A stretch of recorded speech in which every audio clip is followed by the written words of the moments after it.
Hi guys, welcome back to my channel. So the folk tales and fairy tales, it's a bit of both that we're going to get into, are actually Icelandic ones that I've gone for. And they come in parts. So the first part of the folklore tales will be elves and troll type stories.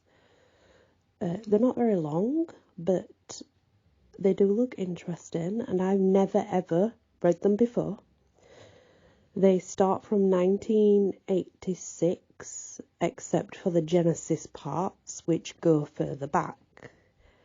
Please hit that like and share if you can, because it does really help and I do appreciate it. Let's get into it, shall we? Genesis of Elves. Once upon a time, God Almighty paid a visit to Adam and Eve.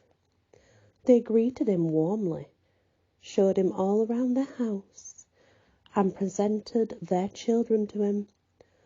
God thought they were very promising. Then he asked Eve if they had any other children besides those he had met. She said no. As it happened, however, Eve hadn't quite finished washing some of her children, and she was ashamed to let God see them that way. For that reason, she concealed them. This was not unknown to God. He knew everything, obviously, and he said, "Whatever must be hidden from me shall also be hidden from people." The unwashed children then became invisible to human eyes. They lived in the hills and mounds and rocks. From them, the elven are descended. While humans are the descendants of those of Eve's children, whom she presented to God, elves can never be seen by human beings unless they want to be. They, in turn, can both see humans and make themselves invisible to them. The Field Hand is the first story. A man from the Sudanes in the southwest once went to the north to find summer work as a field hand.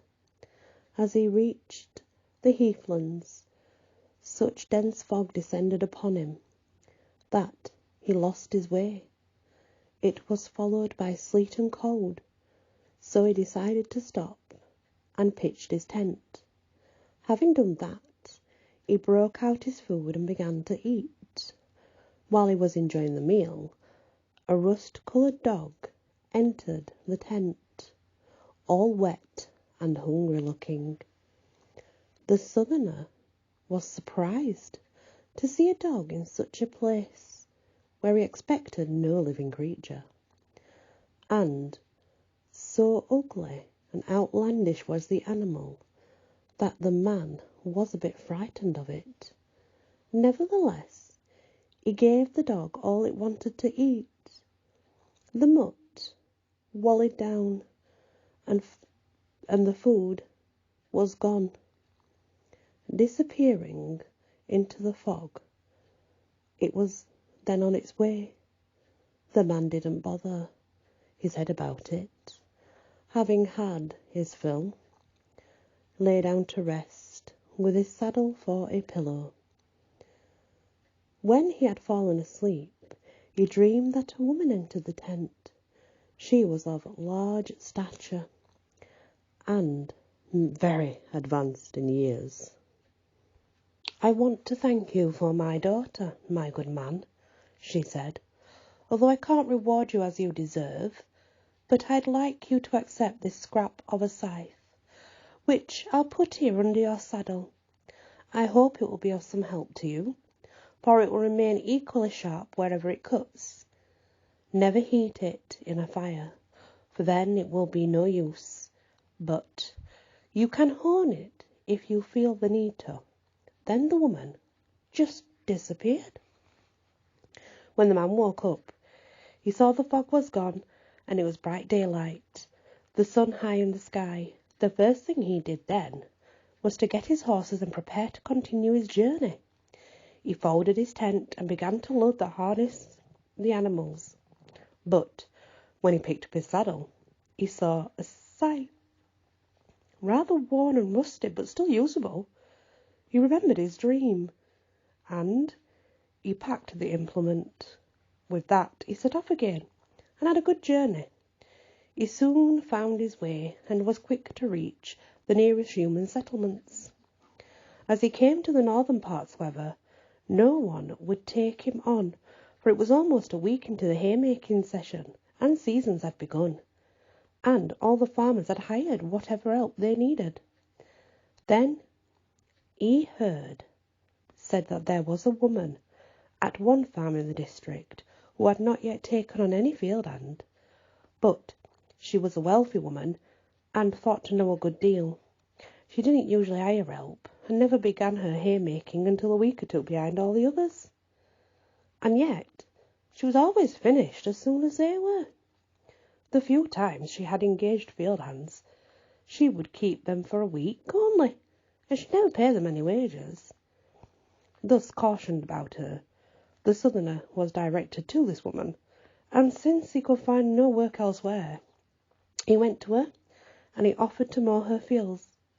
Accepting, she said she would let him stay for a week, but I'll pay you no wages unless you show more during that week than I can rake Saturday, she warned him.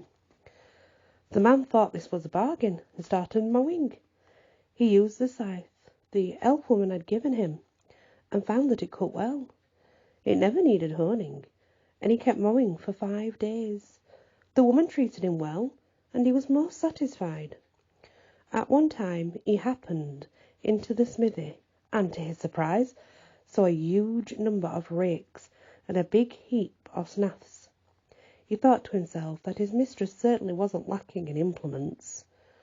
Friday night he went to sleep as usual. Then during the night he dreamed of an elf woman yet again, the same one that gave him the scythe. She came, and she said to him, "You have cut a great deal of grass, but it won't take your mistress long to rake it all together, and if she catches up with you tomorrow, she'll dismiss you. So, if you think this is going to happen, then go to the smithy, take as many scythes as you please, and tie scythes to them. Then bring them out to the field with you, and see how it goes."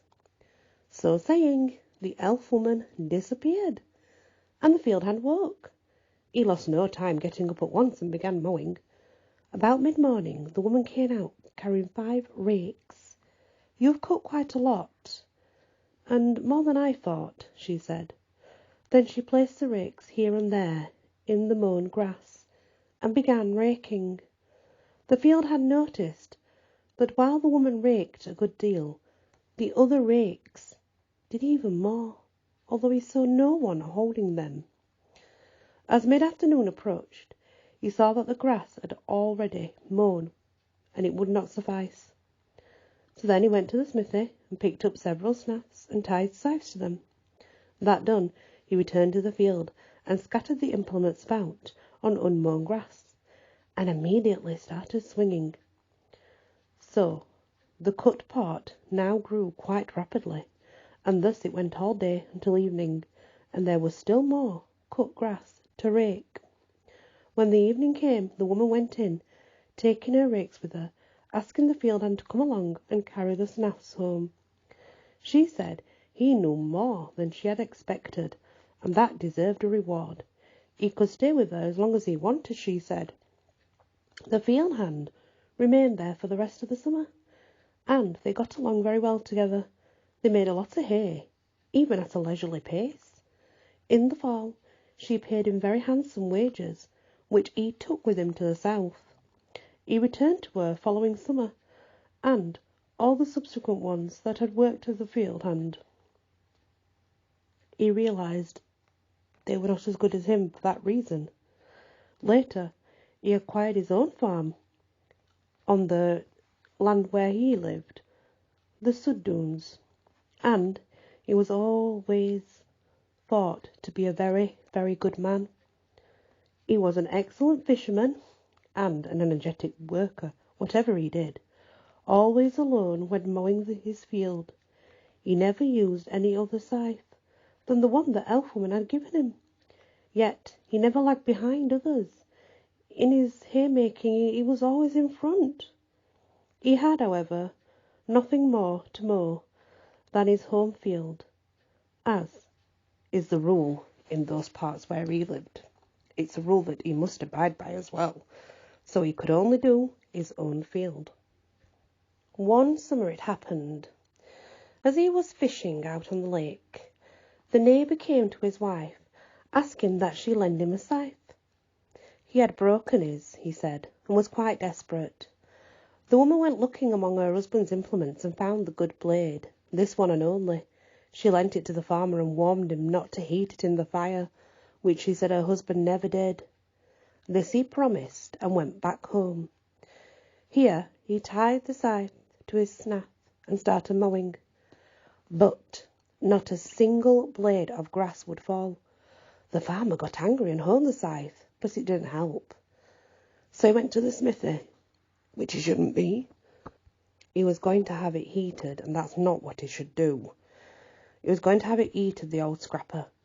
But as soon as it was in the fire, the scythe melted like wax, turning into a mere heap of slug. The farmer then went and told the woman what had happened. She became frightened, for she knew her husband would be extremely upset when he learned about it. And that was indeed the case, although he did not long brood over it. But how he missed that scythe. The end. Interesting story indeed. The first time I'm reading these. They're not quite as long as the others. I do hope you enjoyed it though, and I hope you enjoyed that. These are Icelandic folk tales and fairy tales, so they are different. Please remember to hit the like. It really, really does help, and leave a comment if you can. Thank you for listening, and many blessings.